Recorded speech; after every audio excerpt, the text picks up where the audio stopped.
Setelah pengumuman dilakukan dalam Belanjawan 2024 baru-baru ini berkaitan dengan STR 2024 yang diperkatakan ada tambahan-tambahan tertentu dalam kategori-kategori tertentu, pelbagai spekulasi yang timbul selepas itu.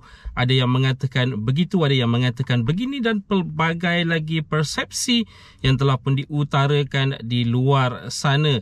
Info terkini yang dikeluarkan ini mungkin akan menyangkal, akan memperlihatkan, akan memberi pencerahan kepada kita semua berkaitan dengan siapa sebenarnya yang bakal menerima tambahan, bagaimana tambahan itu berlaku dan berapakah sebenarnya amount yang boleh diperolehi untuk kategori-kategori tertentu bagi STR 2024, STR pada tahun hadapan.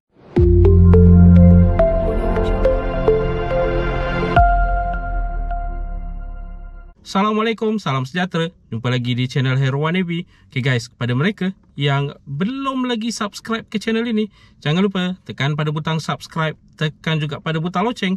Thank you guys. Jadi sebelum ini kita diperkatakan, diberitahu bahawa ada tambahan untuk STR 2024 yang mana maksimum diperkatakan 3,700 dan untuk kategori bujang ada tambahan sehingga jumlah keseluruhan menjadi RM500.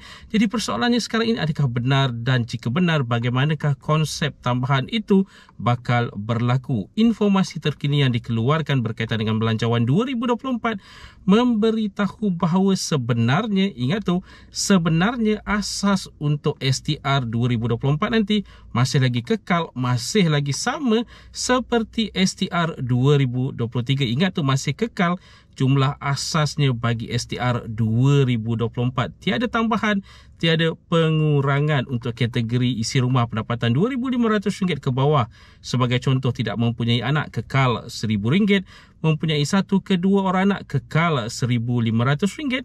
Mempunyai 3 ke 4 orang anak, kekal RM2,000. Dan mempunyai 5 ataupun lebih orang anak, kekal RM2,500. Pendapatan isi rumah RM2,500 ke RM5,000. Tidak mempunyai anak, kekal RM500. Mempunyai 1 ke 2 orang anak, RM750. 3 ke 4 orang anak, kekal RM1,000. Dan terakhir, mempunyai 5 ataupun lebih orang anak, kekal RM1,250.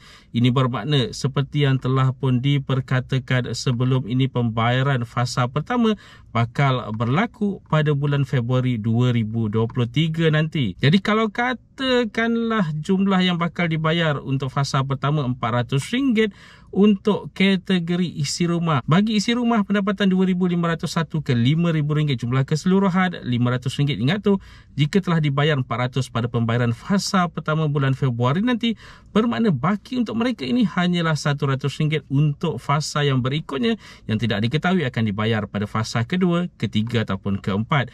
Okay, untuk kategori bujang warga emas 60 tahun dan ke atas, jumlah keseluruhan kekal RM600.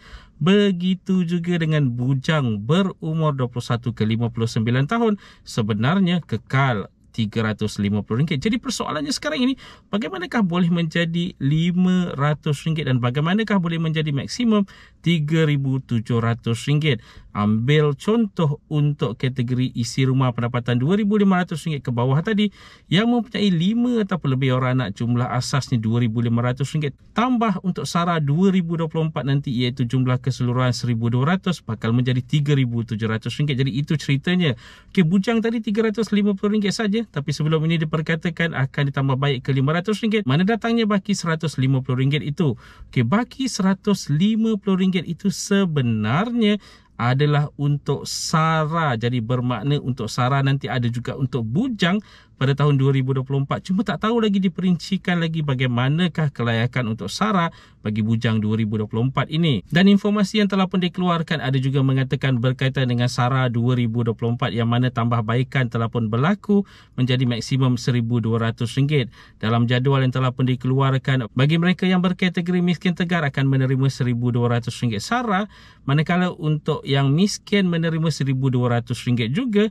Bagi kategori isi rumah akan menerima RM300 dan bagi kategori bujang akan menerima RM150. Jadi yang ini adalah untuk SARA yang mana tak pasti lagi bagaimanakah pecahan pembayarannya, masih lagi kekal RM100 setiap bulan ataupun bagaimana, terutama sekali untuk kategori isi rumah yang diperkatakan RM300 tadi dan bujang yang diperkatakan RM150 untuk SARA tadi, bagaimanakah pembayarannya bakal dilakukan kepada penerima-penerima ini dan bagaimanakah caranya untuk mengkategorikan siapa yang bakal berada dalam miskin tegar, dalam miskin, dalam isi rumah yang biasa dan juga dalam kategori bujang ini. Jadi kesemua ini sekarang ini masih lagi belum jelas. Cuma yang jelas sekarang ini jumlah sebenar keseluruhan untuk STR 2024 itu masih lagi kekal seperti STR 2023. Tambahan yang berlaku itu sebenarnya adalah berada di bawah SARA untuk tahun 2024 nanti. Jadi setelah informasi ini dikeluarkan, maka sekarang ini terlerailah sebenarnya bagaimanakah tambahan-tambahan itu berlaku, adakah benar tambahan itu akan diberi tunai dan sebagainya. Cuma sekarang ini satu lagi yang tak pasti, untuk bujang yang RM150 tambahan ini dalam kategori SARA ini akan diberi secara masuk dalam MyCard ataupun bagaimana, itu semua juga sekarang ini masih lagi belum diketahui dengan jelas. Jadi untuk informasi berkaitan dengan pecahan SARA itu, berkaitan dengan info untuk SARA itu, kita harus menunggu sedikit masa lagi sebelum pengumuman, sebelum informasi terkini bakal dikeluarkan nanti bagaimanakah cara pembayarannya untuk portion ataupun bahagian yang SARA itu. Jadi guys, itu tadi sedikit sebanyak perkongsian di dalam video pada kali ini. Jika anda ada sebarang komen, sebarang pertanyaan, anda boleh tinggalkan di ruangan komen di bawah. Dan kepada mereka yang belum lagi subscribe ke channel ini, jangan lupa tekan pada butang subscribe, tekan juga pada butang loceng. InsyaAllah kita berjumpa lagi di video yang akan datang. Stay safe, stay healthy. Assalamualaikum.